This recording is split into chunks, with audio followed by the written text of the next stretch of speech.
Hi there, Annette Calvin here, co-creator of the Inventors Action Program, your invention mentor in a binder, and the sales manager for 3D prototype design.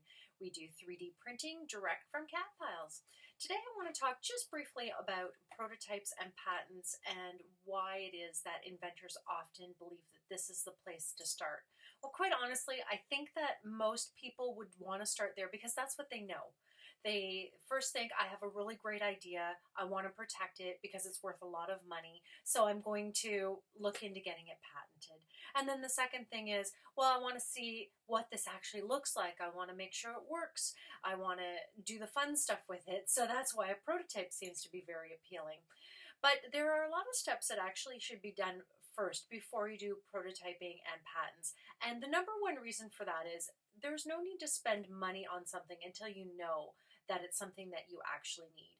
So in the case of a patent, let's say, it's kind of like insurance. A patent is, should someone take your idea, it can maybe provide you with some kind of insurance or a defense.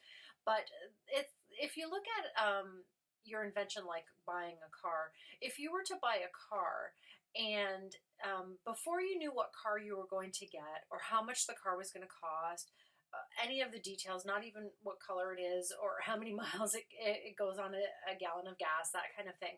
Would you first phone the insurance company to find out what the insurance on a car would be? And the answer would be no. I mean, if you can't afford the car, you can't afford the insurance most likely, right? So looking and doing the research on your patent before you do some really critical steps first on your invention is a top priority because a patent is a very expensive process. In addition to that, you really want to understand what patents offer. If a patent is even something that is of value to you, is your idea patentable? And what protection does it really provide you with? So you need to do the research on patents and make sure that that's a good investment for your invention. And the same thing goes for a prototype. I love prototyping. I believe in it.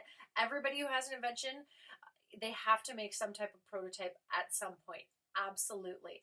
But I find that most inventors jump to prototyping way too soon into the mix. And this is where they can spend a lot of money needlessly.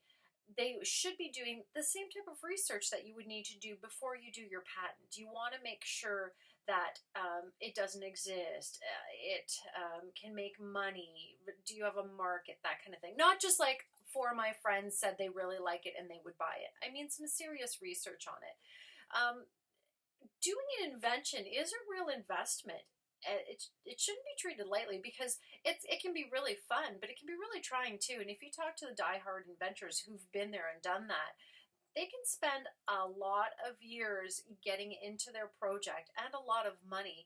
And a lot of that money is spent by making mistakes and not following the right steps. So that's actually why we created the Inventors Action Program, because I receive phone calls every day and emails every day from inventors, and they're asking me questions, and it's pretty obvious that they don't know what they need to know before they come to me first. So patents and prototypes, they have their place, they're great, but you want to make sure you do it at the right time. So I wanted to keep this short. Hopefully this has been informative. I invite you to visit our websites, and there is a way to connect with me. And you can also send in your questions, and I will see what I can do to answer them for you here on this YouTube channel. Thank you so much.